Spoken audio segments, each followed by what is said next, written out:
Je suis luxembourgeois, je viens d'une petite ville du Luxembourg qui a été une ville sidérurgique. Je suis issu d'un milieu ouvrier. Je suis maintenant ministre socialiste du Travail, de l'Emploi et de l'Économie solidaire. Je pense que les citoyens luxembourgeois comprennent les enjeux de l'Europe. Une Europe qui commencerait à battre de l'aile ne serait pas bonne pour le Luxembourg. La plus belle réussite de l'Europe, c'est d'avoir unifié un continent déchiré à plusieurs reprises, et cela dans la paix et dans la liberté, ce que finalement personne n'aurait pensé, ni dans les années 50, ni à la fin des années 80, au début des années 90. Certains font circuler des mythes négatifs sur l'Europe. L'Europe, c'est une œuvre humaine, donc par définition imparfaite. Ce n'est pas un état définitif, c'est un processus qu'il faut réinventer, créer tous les jours. Et il ne faut pas se laisser au piège de ce mythe que les adversaires, que les ennemis de l'Europe aiment véhiculer. Moi, je crois que, certes, on peut améliorer les choses, il faut les améliorer, mais globalement, l'Europe nous a fait beaucoup progresser dans beaucoup de domaines. Ma conviction européenne a deux sources. La première, c'est une source, je dirais, intellectuelle, parce que je me suis toujours occupé, même en tant qu'étudiant, de questions internationales. Et donc, je crois qu'en plus, en tant que luxembourgeois, nous sommes un peu naturellement européens.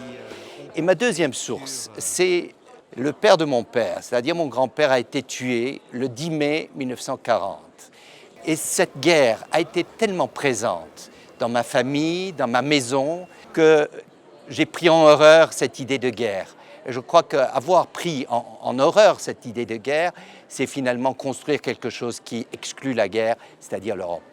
Pour renouer avec les citoyens, je crois que nous devons résoudre deux grands problèmes. Le premier, c'est de montrer que l'Europe prend très au sérieux la vie quotidienne des citoyens, l'emploi des citoyens, l'avenir des enfants, la sécurité des citoyens européens. Et nous devons désidéologiser l'Europe. Ce n'est pas la domination du marché dans toutes les sphères de la vie qui doit être l'essence de l'Europe.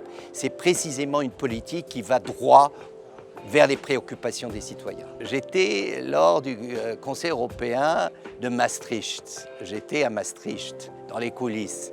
Et j'avais participé aussi, dans le cadre de la présidence luxembourgeoise, à la négociation de Maastricht.